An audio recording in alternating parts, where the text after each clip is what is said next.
ว่าความเคารพครูบาอาจารย์พระมหาเถระ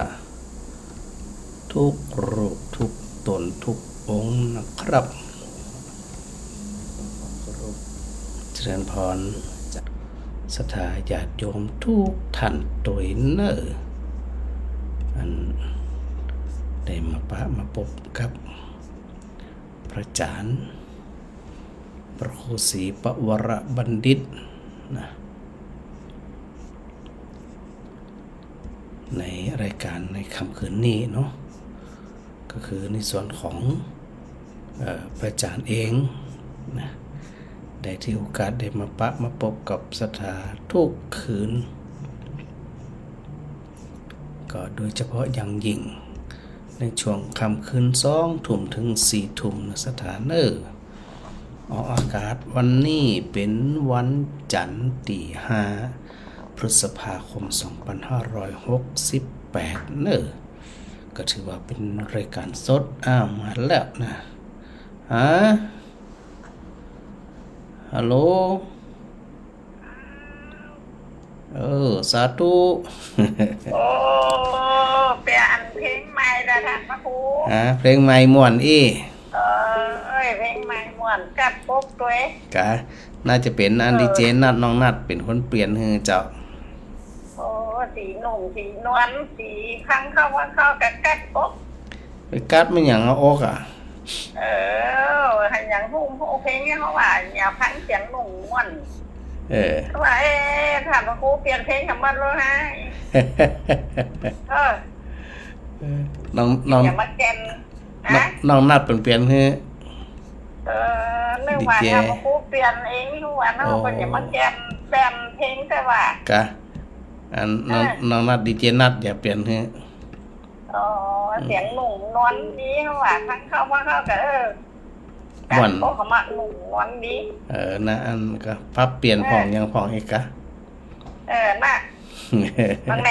นั่นก็ม่วนเหมือนกันนะกะมันม่วนเป็นระยะเหมือนกันนั่นมันม่วนคนละอย่างเนาะมอไว้คนละอย่างนั่นเต้นเป็นระยะมออันนี้มันสีมันหนุ่มนวลสีกัดอกก้อยไปกัดยังจะจู้เขาให้ในเพลงเนี่ยก็ไปกัดอกเนี่ยกัดต้องก็พอกับกินหนักน่ะมันหวานให้ไหมกะมันจะรู้นะกะมันกินอิ่มกินเต็มกัดต้องเอกะน่ะนี่ก็อันฟังงานธรรมะด้วยว่าตัวคนตั้นของตั้นหลายสวดมนต์ตะคืนสวดมนต์ตะคืนนะกะเจ้าก็ดีละฟังตันผ่องมาตันผ่องได้นั่นนะกะเห็นน้อยมันกำลังตัน100 ปีปันปีรันตันนั่นเนาะเจ้าบ่เกิน100 ปีบ่เกิน100 ปีมาถึงตันน่ะอย่างงั้นเขาครูว่าน่ะมันถึงอันมาถึง100 เดือนมันจะดูปันปีอยู่ตัวสถาได้กับสถาก็อยู่ได้เขาไปอยู่ตัวปันปีนั่นแหละอยู่ด้วยกันมันเหมือนกะเหตุเป็นไหนกันว่าอาจจะทำมาเอามันจนของยังเปิ่นสักคำเนาะได้ทีนึงได้ทีนึงก็เปิ่นได้โอ้แม่ตีกั้มสีเปิ่นได้ทีนึงก็น้องงามเขาเนาะหันละหันแล้วเรียบพอคุยวัดละทุกต่างชอบแม่เอ้ยเจ้าของวัดไปอยู่กับทุกต่างเรียบพอเปิ้งเป็นได้อะไรเนาะไม่กำสีเป็นงามทำเต็มที่เหมือนกันนะเจ้าเพราะว่าสถาเป็นกับเต็มที่นั่นน่ะสถาเต็มที่เขากับเต็มที่สถาของมอนี้แต่ก็ม่วนอยู่เปิดม่วนอยู่พระอาจารย์กำม่วนสถาม่วนพระอาจารย์กำม่วนก็มากับกำม่วนจ้ะให้แม่หันพรได้แม่ให้อยู่ใกล้ๆให้ไปนี่เต็มจะเปิดกำได้มาจ่วยเนาะน่าม่วนดิหันเปิดเต้นกับไข่ม่วนไปเปิดเดี๋ยวเราชัดเจนนี่นะแม่นะจ้าชัดเจนดีมาข่าวมาตัวแถวบ้านแถววัดค่ะบอกข่าวมาเจ้ามาแถวกับมาการพอดีมาอย่างกันอย่างงานนี่กันต้องมุ่งไปก็ กูออกมาสักมืดใจอะกันทั้งสี่ว่าเขาเนี้ยบ่แม่อ๋อก็เลยมาอย่ามาคนจบสักกันเจ้าพระอาจารย์กับการนักอยู่จนจบมันตันมันการมันนักเป็นยังกาแฟเจ้าพอได้อยู่พอได้อยู่พอได้ดีละอันแม่อันอัมพรไปถวายกาแฟก็ถวายกาแฟดำสีพอหน้าสีไปชื่นแหละไหเจ้าของกาแฟน่ะกันอ๋อเปิดให้จีอิดกะก็น่ากันหน้าสีไปชื่นนะสีอิดสีหิวยังหมดอิดไปมาเปิดอากาศแต่ก็สุขใจเปิดสุขใจละคนต้องสุขใจกันดีละจะได้กระบวนรักษาเนอจ้าแม่เป็นกำลังใจเด้อสาธุเจ้าฮัลโหล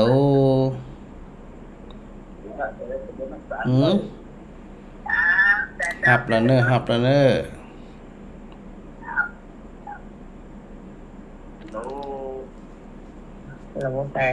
ะฮับแล้วนะแพ้แม่ถ้าของแม่กะเจ้าพังกันกู้กันอยู่อ่ะพังกันกู้กันอยู่เจ้าต่อปียุดโดยเสียงเกียรติได้ประสะท้อนเจ้าทั้งแม่แก้วกันกู้กันหมดเนาะพอดีปะกันตัวว่าบ้านสันบุญเรืองวัดสันบุญเรืองจะพระอาจารย์ไปเปิดโครงการที่ฮั่นเป็นอย่างอันเป็นโครงการของพระนิสิตเปิดในการให้ความรู้ในด้านเดินกฎหมายในชีวิตประจำวันได้ก็ไปอันด้วยเปิดนั่นน่ะต้องไปอยู่บ้านเตะบ้านโหดไปทางใดของโหดอย่างก็เปิดเป็นอย่างถึงเงินโอกาสถึงคราวก็เวียนกันไปตามนั้นนะกะแม่จ้ะเขาโหดกับเปิดเป็นอย่างนั้นเขากับโหดกับเปิดถ้าเปิดว่าออกวิทยุเขากับบอกโหดอย่างเนาะเจ้าอันก็เป็นตาตูก็เป็นเนี้ยอันนั้นก็ว่ากันเอาสะดวกว่าอันนั้นเลยจ้ะเป็นอย่างยังเขากับตาตูก็เป็นเนี้ยเอากับเป็นเดี๋ยวดูดีละแล้วก็อันชัดเจนนี่นะเจ้าดีละสาธุเจ้าสาธุเจ้าทักทายกันแม่อ้อยนี่แม่อ้อยโทรมานี่ให้หลายคนหลายท่านที่อันโทรมาแล้วนะพระอาจารย์บ่ได้รับหรือบ่ทันรับก็ต้องหมั่นโทรเอาเนาะเจ้าแม่มาไหลฮัลโหลเจ้าได้ยินชัดเนาะเจ้ามาไหลนะเจ้าแม่ฟังแม่แยกเที่ยวเป็นผู้กำมวลดีจ้ะ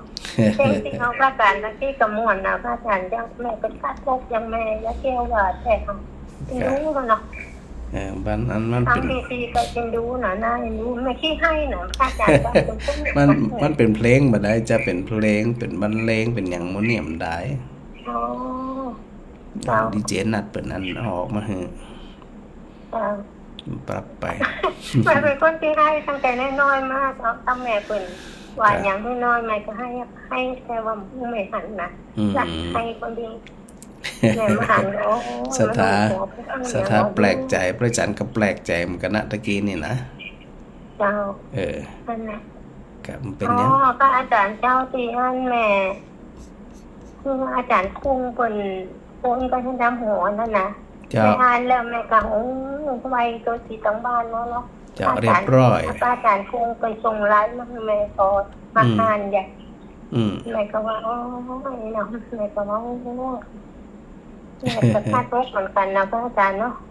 แต่ก็เรียบร้อยดีบอกตรงนี้เนาะฝากคนเดียวน่ะนั่นน่ะไปเอาตรงบ้านน้องนักอาจารย์เนาะแม่น่ะอยู่บ้านไว้เอาไว้สาวอย่างเอาเจ้าปีนี้กลับมาเป็นธรรมบาทปลาไข่โค้ยน้องเจ้าเนาะเจ้าก็น่าจะอ่านไหมเจ้าถ้าเข้าลำไยก็สะดวกดีเหมือนกันนะเจ้าเนาะเจ้าง่ายดิตีอันงานตะการลำไยวันแม่ก็ไปกันหลานคนบวชเดี๋ยวแม่ชุนได้หลานของแม่ทำคนบวชกัน ไปช่วยกันนะคะเจ้าเขาก็ถ้าสมบูรณ์ว่าจะเล็กจะน้อยเนาะพระอาจารย์เนาะเจ้าก็สะสมไปเต่าที่เขาทำกันได้นี่แหละเจ้าตามกำลังกันนะเจ้าก็ว่าไปเอาทางบ้านอย่างพระอาจารย์เป็นบอกมันก็ดีอะไรนะให้มันสะดวกเนาะถูกต้องสบายใจตัวเจ้าสบายใจตัวเพราะว่าก็ไปช่วยเปิ้นไปแปลงดอกตีหน้าพานที่เปิ้นตรงหน้าพระธาตุนะเจ้านะแม่ก็บ้านใจแล้วก็ช่วยเปิ้นได้ทำบุญเพชรบาปใช้บ้าน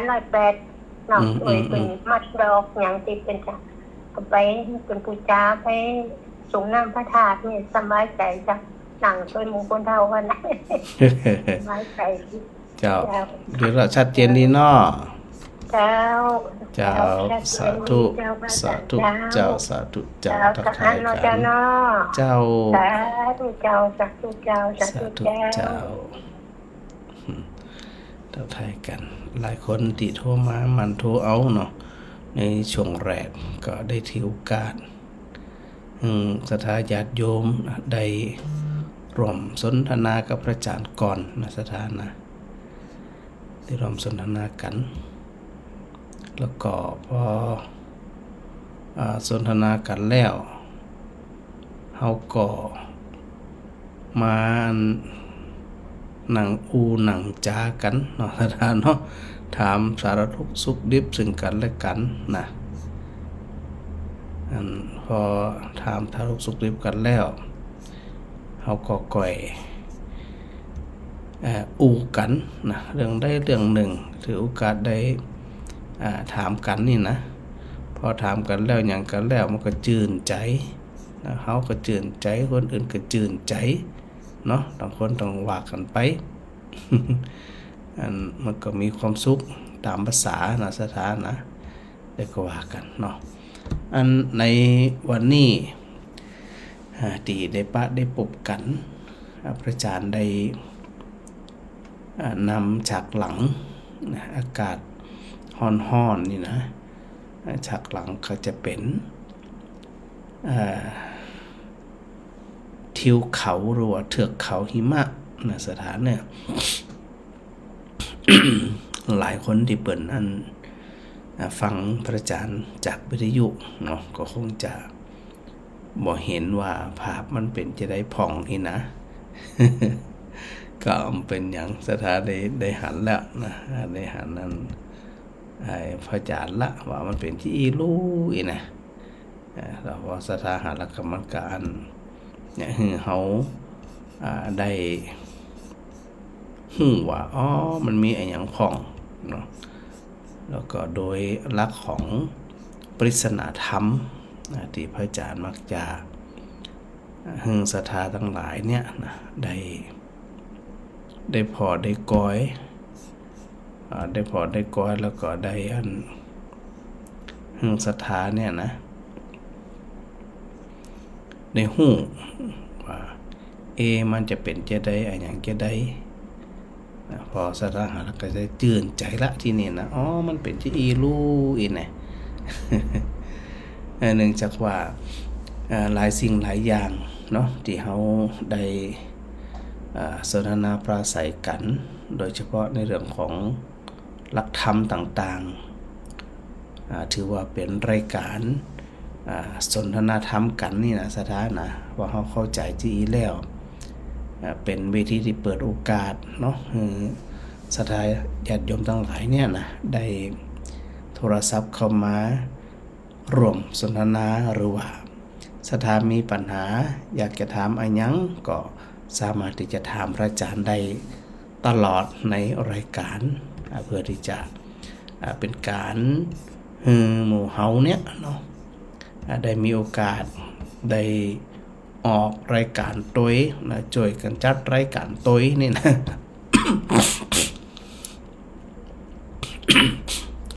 ช่วยพระอาจารย์จัดรายการเนาะแล้วก็มีเรื่องราวเรื่องธรรมะเรื่องอย่างต่างๆเราก็มาแบ่งปันกันนี่นะแม่อ้อยกราบนมัสการเจ้าท่านพระครูเจ้าสาธุเจ้า ตะกี้โทรไปละกรรมอ่ะกะมันติดอีติดสายมันส่วนกันอ๋อสายมันส่วนกันไปส่วนกันมาอีนั่งพักอยู่นี่อันร้านน้ำนี้มันได้บอกนะไอ้หยังที่อันพวกกูจะนี่นะอ๋อจะฉลองเจ้าเก็บไม่เด้อ7282เก็บไม่เลยเก็บไม่แน่นอนยังวันนั้นแต่เจ้าเปิ้นยังบ่ได้อันแจ้งพระอาจารย์มาเตือว่าจะไปรับพัดยศบ่ได้ถ้าเปิ้นแจ้งมาโทรบอกจริงหาเต่าที่ฮู้คร่าวๆเนี่ยวันที่อัน27มิถุนา27มิถุนาเจ้าแต่ว่าจะไปรับที่ไหนยังบ่ฮู้เด้อเปิ้นยังแจ้งมาเตือที่ว่าวัดอุทุมพรเปิ้นจะนี่นั่นฮะที่ว่าวัดอุทุมพรหยังที่ว่าเปิ้นจะมาทำพิธีเพศอย่างกะทำพิธีเพศกะแต่ว่าไปรับจังใหม่พุ่นไปรับจังใหม่แล้วมาทำที่บ้านวัดอุทุมพรนี่จะทำพิธีอันตั้งกระบวนรับเปิ้นฮ้องว่าพัดยศเนาะพัดยศเป็นสมณศักดิ์เป็นสัญญาบัตรจะมีจังฟ้อนอยู่เนาะจะมีอยู่จะมีจังฟ้อนอยู่จังฟ้อนวัดบ้านนี้ใครก็ได้ไปอยู่นี่งานเลยเดี๋ยวนี้นี่นะถ้ามีจังฟ้อนนี่นะงานวัดเนี่ยจะเหงาอ่ะเหงาแจ้วมันเคยมีคนเดี๋ยวนี้พออุทุมพรวันนั้นก็ไปหรอเต็มแพทย์เนี่ยจังฟ้อนเต็มแพทย์บ้านหลวงพ่อไปกะมันไปกะถ้าไปถ้าเป็นเจิญมาถ้าไปเลยเขาจะรถล้างไอ้บุญนั่นเอาไปอีกยืมก่อนสายบุญนั่นเนาะจะยืมไอ้บุญสัก3 วันมาได้รถล้างเนี่ยก็นั่นก็เดี๋ยวซ้ำเป็นจะเรียกตั้งอันนั้นครับได้แน่เดี๋ยววันปลูกนี่จะอันโอ้ยอันหลวงบุญไว้ก่อนเนี่ยหมู่วันเดี๋ยวโอ้ยก่อนเลยโอ้ยก่อนเดี๋ยวถ้าวัดอุทุมพรเพิ่นถึงไปพอเจ้าพ่อนไปเพิ่นถึงไปลุงบุญเพิ่นลงนั่นอยู่อย่างเจ้าได้เลยมีปัญหายังถ้าไปโรตีนี่เขายังแค่น้อยสายบุญก็ไปนักตัวแม่นเจ้าพ่อนก็ใครจะสักที่ปลายนี่ก็มันนั่งได้กี่คนก็แม่โอ้ได้นักกะตัวน้อยๆยังแม่สมัยนั่งได้ดีมันนั่งจะได้ก็ได้เจ้าพ่อนก็นั่งข้างหน้าเนี่ยคนสายบุญก็นั่งข้างหลังเนี่ยได้เดี๋ยวจะได้พระจันทร์แจ้งได้แม่เนอเจ้ากราบนมัสการเนอเจ้าสาธุเจ้าที่เล็กฮะแม่จันหอมเจ้านั่งมันนมัสการเจ้าค่ะเจ้าสถาบันกิวบันกิวเจ้าจะได้ฟังพระอาจารย์ฝากคืนแล้วไปไหนคืนนี้คืนก่อนนั่นแล้วฝนตกแก้วแล้วก็คืนที่2นั่นมีแต่เพลงอ่ะเจ้านั่นเป็นจะได้มึงมีแต่เพลงอ่ะเจ้าได้ยินเสียงพระอาจารย์นะเจ้าแต่ขนาดมันโทรหาก็ได้เลยเจ้าถ้าเป็นนั่นชั่วโมงหลังเนี่ยมันจะเป็นเทพไหมเจ้าพระอาจารย์จะถ้าเป็นชั่วโมงแรกเนี่ยจะเป็นรายการสดส่วนตะคืนนี่ก็สวดมนต์ตะคืนสวดมนต์ว่ะเจ้าสวดมนต์เจ้าสวดมนต์ด้วยกันเนี่ยมนต์เจ้าพระอาจารย์เจ้าเป็นจังหวะสถานบ้านเกี่ยวฟังหลายก็แม่ท่าบ้านอิดเจ้าฟังหลายอยู่เจ้าแต่โทรประกันยังรีดดูแต่เป็นอย่างฟังอย่างเดียวก็ได้เจ้าไปอันไม่วันก็ไปพูดทัวเจ้าทัวอย่างทัวดินนี่ทัวดินเจ้าทัวดินทัวลิตกเจ้าทัวดินต้มน่ะเหมาะพระอาจารย์สบายใจเจ้าเนี่ยสบายใจพี่แป๊มีอย่างไรมาในท่านะเจ้าก็ไปเรื่อยๆอยู่เจ้าเดี๋ยววันที่อย่างนี้ฮะคืนวันที่7จะไปเป็นเจ้าภาพงานศพวัดพรหมพิรามอยู่วัดพรหมพิรามนี่แหละเจ้าจะไก่กันอยู่เจ้าไก่กันอยู่ก้าเจ้าอันนี้มันไปดำมันกล้วยเพก้าพรหมพิรามแม่เจ้า เป็นวันที่7น่ะไปเลยอำเภอไปอาจารย์เจ้าเป็นหยังเดี๋ยวหาจังหวะหาโอกาสไปบิณฑบาตแถวบ้านกิ่วพ่องเจ้าถ้าจะได้กับพระอาจารย์ต่างกันเนาะได้เดี๋ยวพระอาจารย์ประสานงานไปนำแม่เนาะเจ้าสาธุอาจารย์หอมสาธุเจ้าก็จริงๆฟังกันหลายฟังกันนักเนาะสถานเนาะลูกทีทุกทางบ่ค่อยได้โทรกันบางคนก็โทรบัดตันบางคนก็โทรบัดจางฟังอย่างเดียวฟังแล้วมันมีความสุขใจนะจะได้แฮมสถานเนาะสุขใจที่เอ็นเนี่ยเฮาได้ซื้อได้ขายอย่างนั้นนะแม่จันดีใช่สาเจ้าเป็นความสุขที่มันต้องเสียงตังวันจันทร์หลายวันนั้นมันชดไปไหนอ่ะแต่คืนกันอันอย่างก็สวดแต่เปิ่นกันที่กดที่แคบนั่งบัดตันเปิ่นคนได้ที่กำได้กำแม่ก็ได้กำจนปุ่นจนเพ่เดี๋ยววันพระต่อไปได้จะให้จ้าลุงหำน้อยกันได้ที่สถาเป็นบอกเกยส่วนกันเลยอันตัวบัดตันเจ้าก็เป็นยังไงปั๊บไป100 ปีมันนึงคล่องเนี่ยตัวส่วน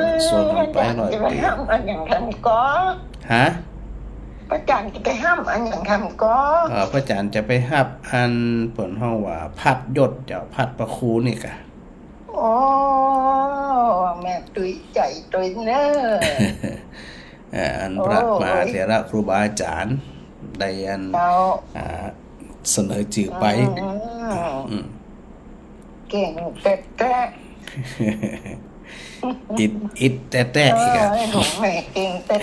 สาธุก็ต้องบอกอิดแต่นี่กะการทำงานมันแล้วจะฉลองเป็นได้กันเนาะเดี๋ยววันที่27ที่จะไปรับเนี่ยจะต้องตั้งแถวรอรับก่อน27เดือนหน้าเจ้าเดือนมิถุนาเป็นไรมิถุนาตั้งแถวรอรับขบวนเนื่องจากว่าเป็นพัดฉลองที่ไหนกันเนาะที่เนี่ยกับวัดอุทุมพรนี่กะถ้าว่างๆชวนลูกสาวไปนั่นน่ะมาเลยโอ้ถ้าบอกว่าเขาบ่ว่างก็มาห้อยเด้อเป็นหยังเอาสะดวกสิพระอาจารย์อู้อยู่เสมอเนี่ยบ่ต้องไปหยังนักอ่ะสะดวกกรรมมาสะดวกกรรมเป็นหยังยังพระอาจารย์น่ะมันได้ปะหน้าปะตามันได้หันหน้ากันนะพระอาจารย์ผ่านมันอยู่ก็หันแล้วอาจารย์สุจัดก็หันแล้วตั้งแต่สีพระอาจารย์ไปมันอยู่นะเจ้าผ่านอยู่เนี่ยเดี๋ยวมีโอกาส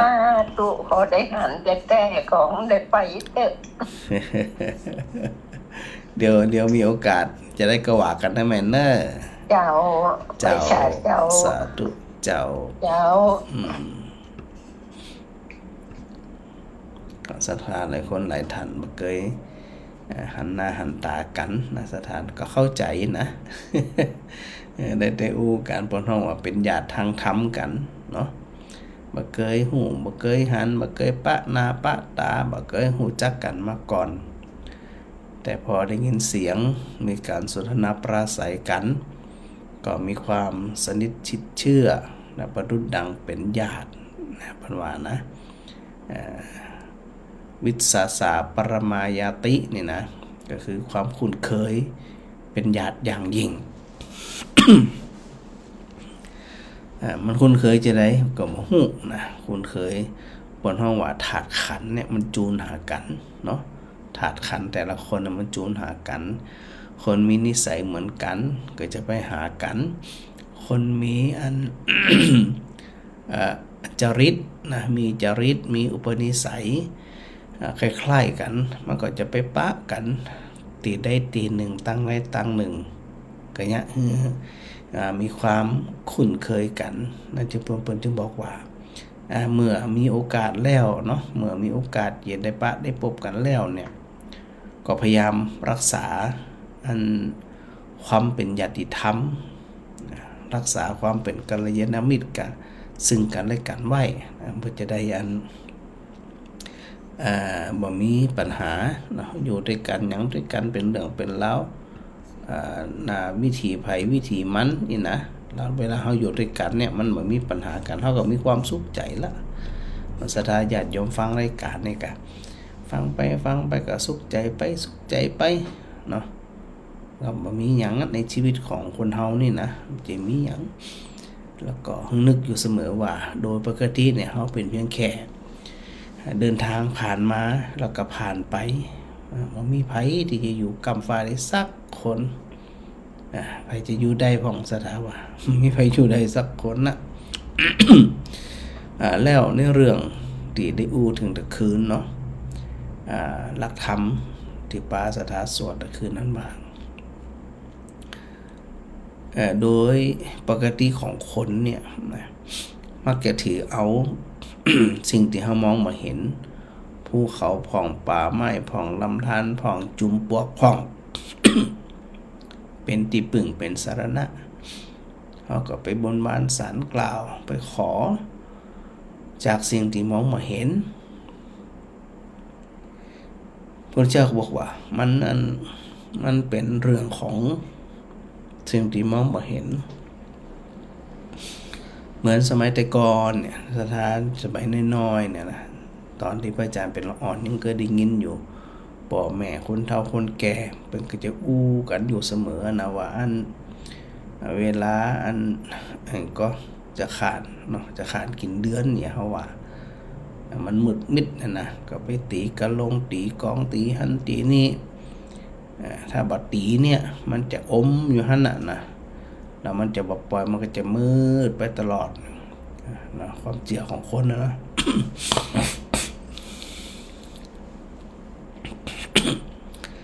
พอพิสูจน์ได้ว่าอ๋อมันเป็นเรื่องของการหมุนเวียนเป็นการหมุนวงรอบวงโคจรของโลกนะที่หมุนพระจันทร์หมุนรอบโลกหมุนรอบดวงอาทิตย์นี่นะมันก็มีโอกาสที่จะพระจันทร์หรือพระอาทิตย์มาโคจรตรงกันเป๊ะพอดีที่ห้องว่าจันทรุปราคาหรือสุริยุปราคานะอันเนี้ยมันก็เป็นความเชื่อ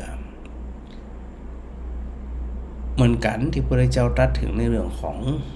เวลาเรามีปัญหามีอุปสรรคเรามักจะไปแสวงหาใจเนี่ยมันไปเสาะหาเรื่อง ว่าผีตัวนั้นตักผีตัวนี้ตักคนนั้นตักคนนี้ตักอย่างเขาเจ็บหันเจ็บนี่ เป็นหันเป็นนี่ความเชื่อแบบนี้เนี่ยเนาะสถานเนาะมันก็ยังมีอยู่ในสังคมของหมู่เฮาทั้งหลายเนี่ยนะก็พยายามนึกถึงตามความเป็นจริงนะสถานนะว่าโดยธรรมชาติเนี่ยถ้าหากว่าเฮาจิตใจเข้มแข็งเนี่ยนะพอจิตใจเข้มแข็งและมั่นใจในความดีของเฮาเนี่ยบ่มีไอ้หยังจะมาตักกินบ่มีถึงมันมีก็มาเพียงแค่มาคุ้มครองรักษาแต่โดยทั่วไปเนี่ยใจของเฮาไปแสวงหาใจของเฮาไปเสาะหาเรื่องบ่มีก็ใครหึงมีไอ้เนี่ยพระพุทธเจ้าบอกว่าสิ่งที่น่ากลัวที่สุดก็คือตัวอวิชชา ตัวอวิชชาเนี่ยถือว่าเป็นตัวแรกตัวปนออีเป้งหัวเป้งนี่แหละนะเพราะมันบ่ฮู้เนี่ยมันจึงเนี่ยอันหยังลงไปก็ได้หยังลงไปก็ได้คิดหยังลงไปก็ได้เพราะถูกอวิชชาหรือว่าโมหะความบ่ฮู้ความหลงเนี่ยเขาครอบงำมันจึงเนี่ยไปสารพัดสารเพ เป็นไปสักปะถ้าเฮาไตร่ตรองตามที่พระพุทธเจ้าได้ตรัสถึงในเรื่องของความมืดมนอนการเนี่ยความบ่ฮู้เนี่ยเฮาจึงคิดปรุงแต่งไปต่างๆนานาจะได้ถึงปรุงแต่งเพราะเฮาบ่หารเฮาบ่ฮู้พอบ่ฮู้แล้วเนี่ยมันก็เหมือนกับเดินทางเข้าสู่ที่มืด อย่างเมื่อคืนนี่สมมุติว่าศรัทธาที่มาเกยมาวัดอุทุมพรตาเดือนี่นะแล้วมันมืดมันมีไฟสักดวงเลยนะมืดมนเลยนะมืดเลยมีไฟสักดวงถามว่าศรัทธาจะเข้ามาในวัดได้จะใดต่อให้จะเข้าอยากจะเข้าจะได้กระจังแต่มันก็จะได้คลำตังมากะจะได้ไฟฉายกับมีหยังกับมีใหญ่จะได้มันก็เลยคิดไปต่างๆนานาว่ากุฏิของพระอาจารย์จะอยู่หั่นวิหารอยู่นี่ศาลาอยู่หั่นเสาอยู่หั่นหัวอยู่หั่นแต่จะเป็นจริงหรือไม่บ่ฮู้คนเฮาบ่ฮู้เฮาบ่หันแต่เมื่อใดก็ตามเพราะพอพระอาทิตย์สัดส่องลงมาไปทำลายความมืดแสงสว่างก็เริ่มสาดแสงลงมาเมื่อพระอาทิตย์สาดแสงลงมาความมืดมันก็ก่อยหายไปละหายไปในที่สุดพอมันหายไปเนี่ยศรัทธาเข้ามาในวัดเดินด้วยความสบายใจหูมดอย่างอยู่ตั้งใดเนี่ยเหมือนแม่แก้วเดินแวดวัดวันนั้นนะหูมดนะว่าอย่างอยู่ตั้งใดเสาะวัดเสาะวาหูมดเลยเนี่ยการหูจีเนี่ยถ้าเราไปเทียบกับความเข้าใจตัวกระจ่างแจ้งหูแบบกระจ่างแจ้งจีเนี่ยมันจึงเข้ามาโดยบวาดหวั่นมาระแวงบอกกว่าไปจนไปต่ำอย่างสักอย่างเพราะมันหันแต่ว่า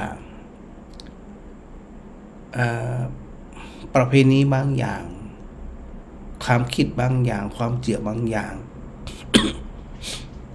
มันก็เหมือนกับว่าเฮาเนี่ยไปอยู่ในตีมืดมันก็เลยบอกนะจึงเป็นห่วงศรัทธาหลายคนหลายท่านว่าเมื่อเขาเข้ามาสู่ทางตรงแล้ว ทางตรงเนี่ยนะโดยที่บ่อ้อมทางตรงคืออะไรอย่างที่พระพุทธเจ้าตรัสไว้พระอาจารย์ได้นำศรัทธาได้สวดมนต์คืนว่าถ้าเขาจะถือเอาป่าไม้เอาภูเขาเอาจอมปลวกเอาอย่างต่างๆแม่น้ำทะเลอย่างต่างๆเนี่ยมันเป็นที่พึ่งบัจจัยที่พึ่งอันประเสริฐเลยไม่ถึงที่พึ่งตั้งใจนะแล้วมีปัญหามีอุปสรรคก็ไปขอไปบนบานศาลกล่าวแต่พระพุทธเจ้ากลับตรัสว่าการที่ไผก็ตาม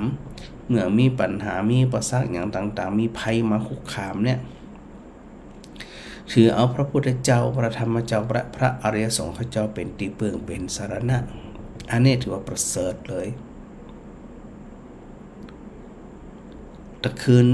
พระอาจารย์ได้อธิบายถึงเรื่องของพระพุทธคุณ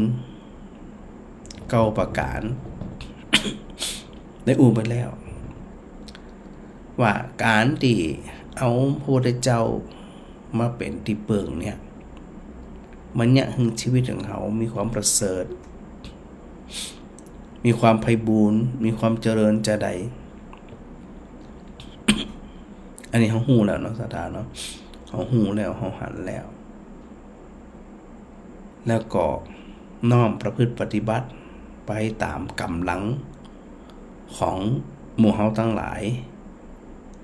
ที่จะที่จะปอที่จะอย่างปอที่จะได้ระลึกถึงปฏิบัติถึงตามความเหมาะสมที่เราตั้งหลายจะกระทำใด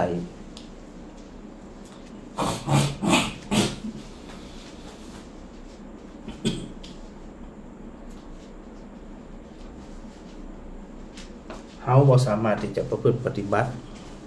เหมือนกับพระพุทธองค์ใดแต่ก็ไม่ได้หมายถึงว่าเราจะบ่มีศักยภาพในการหู้ในการเข้าใจคำสอนของพุทธองค์ที่ห้องว่าพระธรรม นะที่นี่ในส่วนของพระธรรมที่พระพุทธเจ้าตรัสเฮาทั้งหลายเป็นที่ปึงเวลาศรัทธาฟังแบบนี้แล้วเนี่ยพยายามย้อนไปติอันพระอาจารย์นิอุตวาก็ว่าอันการที่เขาเข้าใจคือเอาพระพุทธเจ้าพระธรรมเจ้าพระสงฆ์เจ้าเป็นที่เปิงเนี่ยเขาจะต้องวางท่าทีวางความเข้าใจของเขาเนี่ยจะได้ดีถึงจะห้องว่าได้ประพฤติปฏิบัติตามคำสอนของพระพุทธเจ้า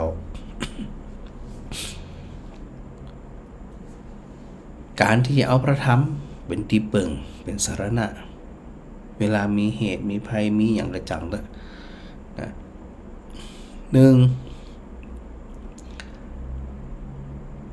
พระคุณของพระธรรมลักษณะของพระธรรมเนี่ยมี6ประการศรัทธาก็ก้อยได้นึกตามพระอาจารย์นึกไปสบายใจไปบ่ต้องเหีบบ่ต้องฟังเนาะในเบื้องแรกเวลาเขาสวดมนต์เขาสวดว่าจะได้สวากขาโตภควตาธัมโมพระธรรมเป็นสิ่งที่พระผู้มีพระภาคเจ้าได้ตรัสไว้ดีแล้วอันนี้ลักษณะเด่นของพระธรรมคือจะได้ที่พระองค์ทรงค้นพบนั่นเนี่ยพระองค์ได้ตรัสไว้แล้ว หลักตรัสไว้ดีแล้วเป็นประการที่หนึ่งประการที่สองสันทิฏฐิโกเป็นสิ่งที่ผู้ศึกษาและปฏิบัติพึงเห็นได้ด้วยตัวเก่ามันจะหู้ด้วยตัวเก่านะสถานนะให้มันจะหู้ตัวคนสวดมนต์มีความสุขคนบ่สวดเตื้มจิหูเพราะมันบ่เคยสัมผัสคนบ่เคยทำสมาธิบ่เคยทำถึงจิตใจเบาสบายเขาจะบ่ฮู้ว่าการทำสมาธินั่นเนี่ยมันมีประโยชน์จะใดมันอยากให้ชีวิตมีความสุขอยากให้จิตมีความสุขอยากให้ยับยั้งในการไตร่ตรองทำได้ดีขึ้นอยากให้ทำการทำงานได้คล่องขึ้นเร็วขึ้นเนี่ยแล้วก็มีโอกาสที่จะประพฤติปฏิบัติเข้าไปสู่ความพ้นทุกข์ใดนั่นไผก็จะหวานถ้าปฏิบัติทำได้ไอ้หยัง สวดมนต์ได้ไอ้หยังคนอูแสดงว่าเป็นคนที่บ่เคยเข้ามาสัมผัสกับสิ่งทั้งหลายเหล่านี้ตอนนั้นเนี่ยการพูดปฏิบัติธรรมทุกสิ่งทุกอย่างเนี่ยเขาจึงจะรู้ว่ามันมีความสุขจะต้องเป็นสันทิฏฐิโกก็ประการที่สองประการที่สามคุณธรรมที่พระพุทธเจ้าได้ทรงตรัสไว้ก็คืออย่างอากาลิโกอากาลิโกก็คือพระธรรมของพระพุทธเจ้าหรือว่าสิ่งที่พระพุทธเจ้าได้ทรงตรัสรู้มาตรัสสอนกับหมู่เฮาทั้งหลายเนี่ยเป็นสิ่งที่บ่ขึ้นกับการเวลา อากาลิโกประพฤติดีเมื่อใดปฏิบัติดีเมื่อใดเมื่อใดมันก็เป็นสุขเมื่อนั้นทำชั่วเมื่อใดชั่วเมื่อใดคิดชั่วเมื่อใดมันก็เป็นทุกข์เมื่อนั้นบ่ว่าเมื่อวานเมื่อคืนบ่ว่าจะอยู่ต่อหน้ารับหลังจะได้ก็ตามพระธรรมของพระพุทธเจ้าคงเส้นคงวาในลักษณะของผลเนี่ยเช่นพระพุทธเจ้าตรัสถึงสภาวะของไฟคืออย่างมันร้อนสภาวะของน้ำแข็งคืออย่างเย็นความเย็นกับความร้อนบ่ใช่เป็นสิ่งที่พระพุทธเจ้าสร้างขึ้นเป็นสิ่งที่มีอยู่แล้วแต่พระพุทธเจ้าไปค้นพบว่าไฟเนี่ยเป็นของร้อน ไผก็ตามที่ไปจับฮ้อนทั้งนั้นตุเจ้าไปจับก่อฮ้อนศรัทธาไปจับก่อฮ้อนคนมีคนจนคนรวยต่อถึงคนนี้คนบดีจะได้กระจังสภาพของไฟคือ มันฮ้อนอันนี้เป็นหยังเป็นสัจธรรมเป็นความจริงมันแล้วก็มันบ่มีข้ออันเว้นด้วยนะมันจะเว้นน้ำแข็งมันเป็นสภาพเย็นไผไปจับก็เย็นตุเจ้าไปจับก็เย็นตุเจ้าเอาศรัทธาไปจับก็เย็น คนหนุ่มคนกำเล็กละอ่อนเย็นหมดอันนี้เป็นสภาพหรือเป็นสภาวะเป็นสัจจะของความเป็นของสิ่งทั้งหลายเหล่านั้นมันเป็นความจริงนั่นตัวอากาลิโกใครจะทำนี้เหมือนใดทำชั่วเหมือนใดส่งผลเมื่อเหตุปัจจัยมันถึงพร้อมพอมีเหตุปัจจัยถึงพร้อมแล้วมันจึงส่งผลทันทีทันใดนะสถานะดังนั้นพระธรรมของพระพุทธเจ้านั้นบ่จำกัดการเมื่อใดก็ได้เหมือนเขาถือฤกษ์คือยามเนี่ยจริงๆเนี่ย พระพุทธเจ้าตรัสว่าความพร้อมมีเมื่อใดความสะดวกมีเมื่อใดทำเหมือนนั้นนั่นคือฤกษ์อันเป็นมงคลเมื่อว่าวันเสาร์วันอาทิตย์จันทร์อังคารพุธพฤหัสศุกร์เมื่อว่าเมื่อเจ้าเมื่อแรงเมื่อคืนเอาเหมาะสมเอาสะดวกเนี่ยพุทธเจ้าตรัสอีกอากาลิโกบ่จำกัดเวลาเหมือนกับกินข้าวเขาหิวมาแล้วกินมาแล้วก็อิ่มเหมือนนั้นมันจะว่ามันอิ่มเฉพาะเมื่อเจ้าเมื่อตอนเมื่อแรงที่ไหนเมื่อคืนก็อิ่มได้ถ้าเขากินแต่ถ้าบ่กินอย่าไม่อิ่มจะได้คำสอนพระพุทธเจ้าจึงบอกขึ้นอยู่กับการเวลาปฏิบัติเมื่อใดปฏิบัติคุณงามความนี้เมื่อใดก็มีความสุขเหมือนนั้นทำความชั่วเมื่อใดก็มีความทุกข์เหมือนนั้นเวลาอยู่ตามบ้านตามจองน้องศรัทธาเนาะเอาการทำงานผ่องมีเวลาพักผ่องอย่างผ่องทำโน่นทำนี่ไปพิจารณาไปนี่นะเขาก็หันว่าชีวิตของเขาเนี่ยมันผ่านมามันมีอย่างผ่องเขาก็ถือโอกาสตรงเนี้ยเนี่ยมาตรวจตราจิตของเขาอยู่เสมอว่าจะไปให้ความเครียดเขามาครอบงำจะไปให้ความบ่นหมองเขามาครอบงำสิ่งที่บดีเนี่ยอย่าได้มาครอบงำใจของเขาเลยถ้าเนี่ยอย่างไรเนี่ยไปจะปอกหอมก็ปอกไปจะสารคุกก็สารไป จะไพ่ค้าก็ไพ่ไปจะนั่งจะนอนฟังก็นอนไปฟังมาได้พิจารณามาได้ปฏิบัติมาได้เข้าใจเหมือนนั่นนี่บ่จำกัดการเวลาสักอันเลยนะสถานะเอาความพร้อมเอาความสะดวกอันนี้เป็นข้อที่3ส่วนข้อที่4เอหิปัสสิโกนะเอหิปัสสิโกก็คือท่าทายต่อคนอื่นที่ต้องการเข้ามาพิสูจน์มาเลยจะมาพิสูจน์จะได้กลับมา ปฏิบัติธรรมขึ้นสวรรค์คนที่ทำความชั่วลงนรกหูจะได้หันจะได้ไม่เหยหูไม่ไปหันแต่คนที่เป็นธรรมนั่นน่ะเป็นหูเป็นหันท่าทายเข้ามาพิสูจน์เลยอันนี้เป็นลักษณะคำสอนเด่นของพระเจ้าแห่งเรื่องหนึ่งลักษณะเด่นของพระธรรมในลักษณะนว่าบกกลัวต่อการเข้ามาพิสูจน์เพราะมันเป็นของจริงมันเป็นของแต่ม้าแหละกลัวม้าน่ะ กลัวม้าบางคนเหมือนกันเนาะจะได้เจ้าเป็นเจ้าอันเป็นที่อีเอาสารพัดจะได้เหมือนญาติจะอันเหมือนญาติอีนะเป็นตัวเจ้าเป็นนี้ได้นะก็ลุงบอกแล้วเราว่าก็มาบวชแล้ว มาบวชจะเอาตัวเจ้าดีจะได้ก็ทำตัวของดีแค่นั้นน่ะมันจะยากเหรอจะว่าตัวเองเป็นแบบอย่างแล้วก็มาว่าไปสปะสปัน ก็ มันท้าทายต่อการเข้ามาปฏิบัติไม่ใช่ว่าท้าทายด้วยกำลังนะแต่ว่าท้าทายด้วย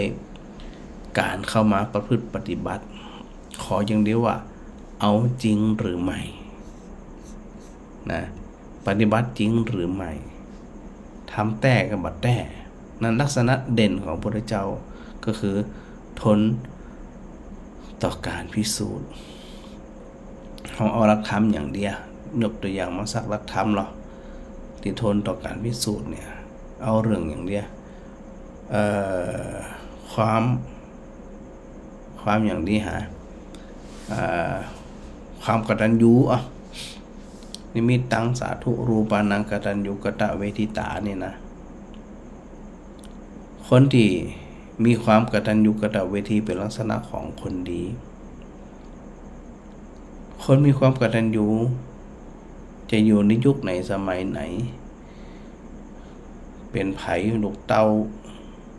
ลานเลนไผเป็นนิมิตเป็นเครื่องหมายบุคคลนั่นว่าเป็นคนดีร้องเพราะแหละไอ้เนี่ยร้องเพราะแหละร้องเป็นคนดีเพราะแหละร้องเป็นคนกตัญญูเพราะแหละหรือคนที่จะประสบความสำเร็จในชีวิตต้องมีความอดทนมีความขยันหมั่นเพียรท้าทายเลยของขยันของมีความหมั่นเพียรมีความอดทนถ้าบ่ขยันบ่หมั่นเพียรบ่อดทนเนี่ยมันจะไปจะได้เหมือนกับการต้มน้ำนะบางทีเนี่ยต่างคนต่างมีน้ำธรรมดามันจะน้ำร้อนน้ำอุ่นนี่นะเอามาต้มแล้วกว่ามันจะเดือดได้ต้องอาศัยความพยายามความภาคเพียรหลายสิ่งหลายอย่างมาประกอบกันดังนั้นกลัวอย่างเดียวนะกลัวบ่มากลัวบ่ปฏิบัติกลัวบ่ยะนะนั้นพระธรรมของพระพุทธเจ้าจึงทนต่อการพิสูจน์ แถมเรื่องหนึ่งคืออย่างโอปนัญิโกเป็นสิ่งที่ควรที่จะน้อมเข้ามาใส่ตัว พระธรรมหรือว่าตัวสัจธรรมหรือสภาวะธรรมเรื่องอย่างกระจ่างเลยนะสถานะอันเป็นคุณงามความดีในที่นี้หมายถึงกุศลธรรมที่เป็นโอปนัญิโกเนี่ยควรน้อมเข้ามาใส่ตัวก็คือน้อมเข้ามาปฏิบัติมันบ่ว่าจะเป็นเรื่องของทานบ่ว่าจะเป็นเรื่องของศีลบ่ว่าจะเป็นเรื่องของสมาธิเรื่องของการเจริญสติปัญญาต้องน้อมมาหาตัวเขามันที่ได้เกิดอุกับสถานว่าโดยธรรมชาติของหมู่เฮาทั้งหลายเนี่ยใจเฮามักจะส่งไปภายนอกอยู่เสมอบัดน้อมมาหาตัวเก่าใน24ชั่วโมงเนี่ยสมมติว่าเราตื่น12ชั่วโมงรับ12ชั่วโมงเกิงต่อเกิงเลยนี่นะถามว่าใน24ชั่วโมงหรือ12ชั่วโมงเนี่ยเราคิดถึงตัวเก่าสักกี่ครั้งบ่ค่อยคิดนะท่านนะคำว่าคิดถึงที่เก่าก็คือดูจิตดูความรู้สึกของตัวเก่าดูจิตของตัวเก่าแทบมีเลยมันทรงใจไปรับตาปุ๊บไปละไปหาคนนั่นไปหาคนนี้ไปเรื่อย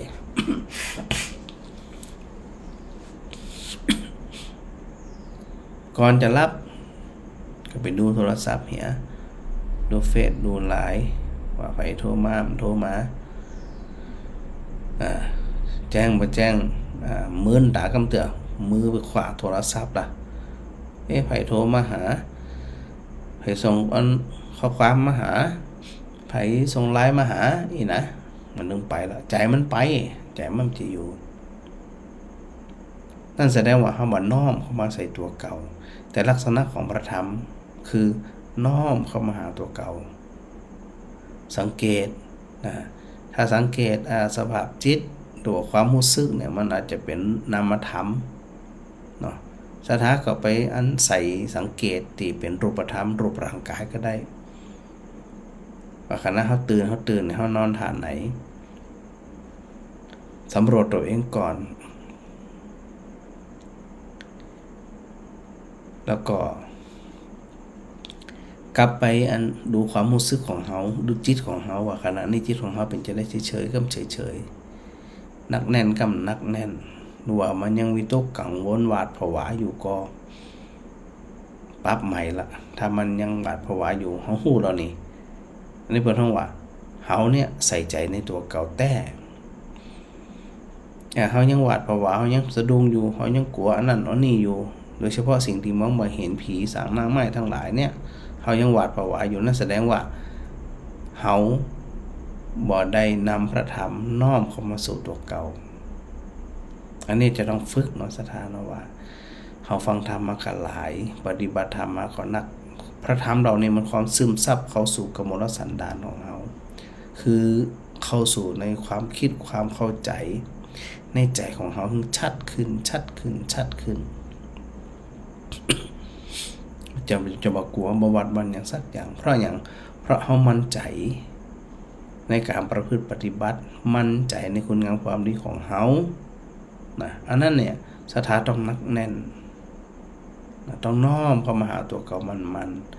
ดูแลตัวเองมันเนาะมันจะได้เนี่ยเฮาต่างทั้งหลายเนี่ยอยู่อย่างมีความสุขสงบได้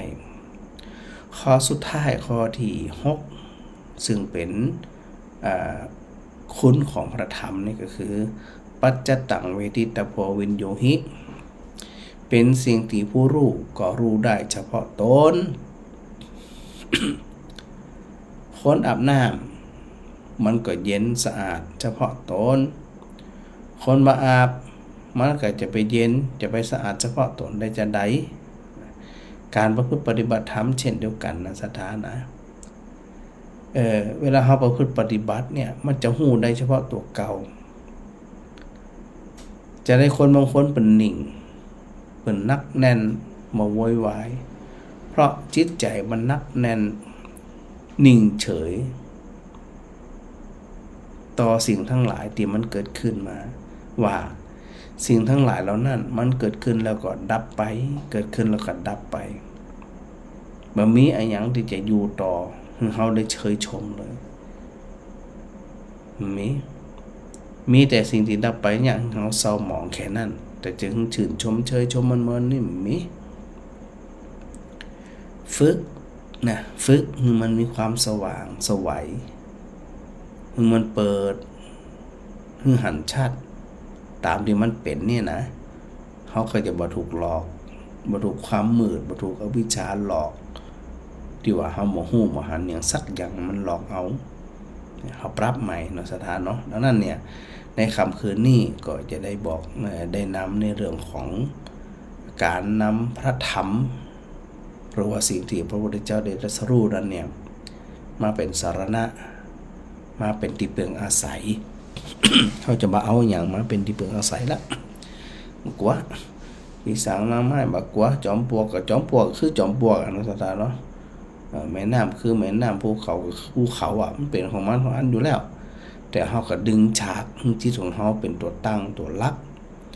บ่หวาดหวั่นไว้สักอย่างนะเขาต้องฝึกมันนะสถานเนี่ยเขาถึงจะมีจิตใจนักแน่นมั่นคงนะเพราะว่า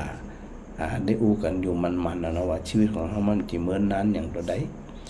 ก็พยายามปรับที่เขามีอยู่เนี่ยคือมันมีความสุขตอนที่เขาจะทำได้เนาะมนัสนันสีคำวังนายกองค์กรนิสิตของวิศวกรนครลำปางน้องมนัสนันสาธุทักทายพระอาจารย์มาโยมต้อยชนิดาจากกรุงเทพพระอาจารย์จะเข้าไปนอนที่กรุงเทพคืนวันที่9นะโยมต้อยเนี่ยไปพักที่วัดรวกคืนวันที่9เพราะว่าวันที่10พระอาจารย์จะไปร่วมพิธีวันวิสาขโลกที่อันองค์การสหประชาชาติเนาะวันที่9พระอาจารย์เดินทางนะ แล้วก็อันไปนอนคืนวันที่9แล้ววันที่10ตอนเจ้าก็จะไปร่วมงานที่องค์การสหประชาชาติถนนราชดำเนินกลางเนาะที่อันสะพานมะขวานนั่นนะยังไม่ได้บอกบาทกำเตือ ว่าพระอาจารย์จะไปพักวันที่9แล้วก็พอประชุมเสร็จ รืออาจจะบ่เสร็จอาจารย์ก็จะต้องรีบกลับขึ้นไปที่สนามบินสุวรรณภูมิเพื่อที่จะบินกลับเข้ามาลงลำปางในช่วงแรงๆเนาะช่วงนี้จะเดินทางบ่อยนะสถานนะวันที่9นี่จะบินไปแล้ววันที่10ก็จะบินปิกเนาะอันนี้บอกของสถายมต่อยก่อนเนิ่งยมต่อยยมพรแม่สุแม่พินแม่อยู่พินหลายคนหลายท่านเนาะแม่สมสอนทักทายพระอาจารย์มาปีสาวปีบกคำปีชัยวงศ์ฉากหลังๆสวยงามเย็นตาเย็นใจเนาะอันแม่บ่ตองสุวรรณนมัสการพระอาจารย์มาฉากหลังงามแต่เน้อนะสาธุโดยแล้วก็น้องวัชนะนี่น้องวัชนะนมัสการช่วงนี้พ่อกับแม่ผมมาว่างครับ เป็นยังลูกทำหน้าที่ไผหน้าที่มันเนาะบ่ต้องกังวลว่างบ่ได้กลับมาหากันมานั่นมันมีเวลาเปละเนาะดังนั้นผู้ที่เข้าใจทำนะวัชนะนะก็คือปรับไปตามความเหมาะสมเนี่ยถ้าปรับไปตามความเหมาะสมเขาจึงจะมีความสุข ว่าไปเอาเหตุเอาปัจจัยเป็นตัวตั้งนะลูกเนี่ยวางมาได้กับป้ากันมานั่น นักวัชนะทักทายมาโยมเมตตามงภูมิสายอันนี้ผมก็ฟังตึงวันนะครับสมส่วนนี่นะสาธุโดยแม่กับสีขันแก้วนะฟังอยู่เน้อแม่เรนูชัยวงศ์นมัสการพระอาจารย์มาแม่สุนันทากาดีนมัสการพระอาจารย์มาตัวแม่พิสมัยศรีเทพธรรมรงนมัสการพระอาจารย์พระครูฟังธรรมะยามดึกเทพกับฟังสดกับฟังฉากหลังกับงาม พิสมัย สาธุโดยยอมก่อนมาบรรยากาศนมัสการพระอาจารย์ฟังชัดเจนดีทั้ง2ช่องทางสาธุโดยแม่สมจิตอินทรวิจิตบ้านฟ่อนนี่ได้รับอันก็เพิ่งแอดเพื่อนพระอาจารย์จาก Facebook ไปนะสาธุด้วยเนอะโยมความสุขโยธินสาธุอะไรไม่โอไรกันกองนะติดตามมาเลยตลอดเนอะจากเวียงป่าเป้านะแม่โอไรกันกองแม่ชุติการรอดพยานนะแม่สมจิตว่าจะชัดเจนนี่เจ้านะฟังจากบ้านฟอนสาธุด้วยเนอะชาวหลังกลางงามยมเพ็ญศรีนะสาธุนะตะว่าปากกันเนาะแม่รำไพไว้สาพระอาจารย์ฉากงามแต่พอยังหยุดมาอยู่วันสาธุโดย แม่อัญชันวงจังเงินนี่สาธุโดยเนออันแม่กาบแก้วสีอินแก้วนะนมัสการพระอาจารย์เจ้านะสาธุแม่สมใจเมื่อได้หายแซ่บ ปอกหอมพระจำมวนนะแม่พิมพ์พรนมัทิกูลการนมัสการพระอาจารย์เจ้าสาธุโดยแล้วก็แม่มาลีขนมไทยสาธุโมทนาพระอาจารย์มาเนาะเดี๋ยวว่ากันไปเป็นช่วงๆไปเนาะขอโมทนาสถาญาติโยมทุกท่านนะที่ได้ติดตามรายการกันมาโดยตลอดแล้วก็กราบขอบพระคุณครูบาอาจารย์เหมือนเดิมนะครับที่ได้ให้กำลังใจกันมาโดยตลอดครับถวายความเคารพครับผม